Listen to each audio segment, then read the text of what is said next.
BBC podcast host Deborah James has been living with incurable cancer for the past 5 years and has been uplifted by incredible messages. However, she also sees the dark side of social media, from cruel trolls to hapless people who simply don't know what to say.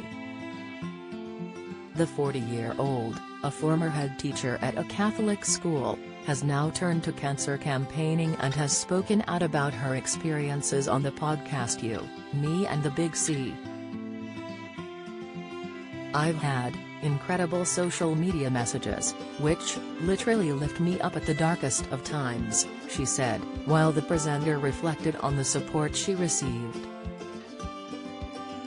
However, I'm finding it really hard to read comments from people saying to me, "Oh, I hate seeing you like this," or "You're so weak and fragile," or "You look really ill," she continued. I'm thinking, well, thank you, yes I do, but I don't need reminding of the fact that I look really ill. I already know that. It's some of the worst things you can say to people.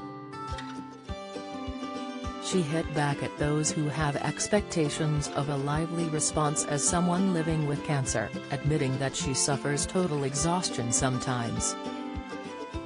"I have people asking me questions and actually that's taxing in itself," she revealed.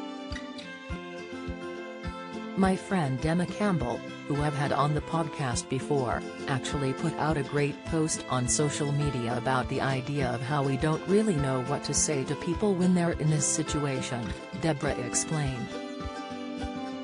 She put out a post, suggesting sending messages with no expectations, and I thought that was such a great way to put it.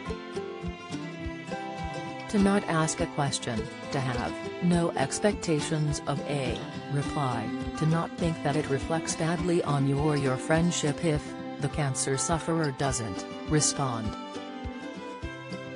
Aside from well-wishers who are confused over how to handle the situation, she also experiences cruel and aggressive trolling over her condition.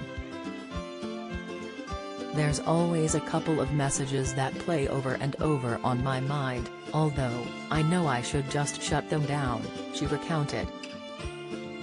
"I read things like, well, she obviously paid her way to get saved, and I'm thinking, this is ridiculous. I was bleeding out. What are they gonna do, leave me in an NHS A&D? Then Therese, people saying, well, she's stage 4 anyway. I'm surprised they bothered to save her."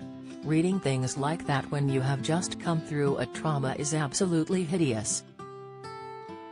The cruel comments, along with the ordeal of battling incurable cancer, have led Deborah, who was born into the Church of England faith, but later converted to Catholicism, to become more cynical. "I was very much a practicing Catholic, and I still have faith, but since I got cancer I find it very difficult to go inside churches. I'm in awe of beautiful cathedrals but am also really unnerved by them," she confessed. "Since I got cancer I've felt really angry towards faith. I'm so angry about the heartbreak my illness will bring to my family, and I think, if there was a God, why would they do that to them? I have faith, but I just can't see it day to day at the minute."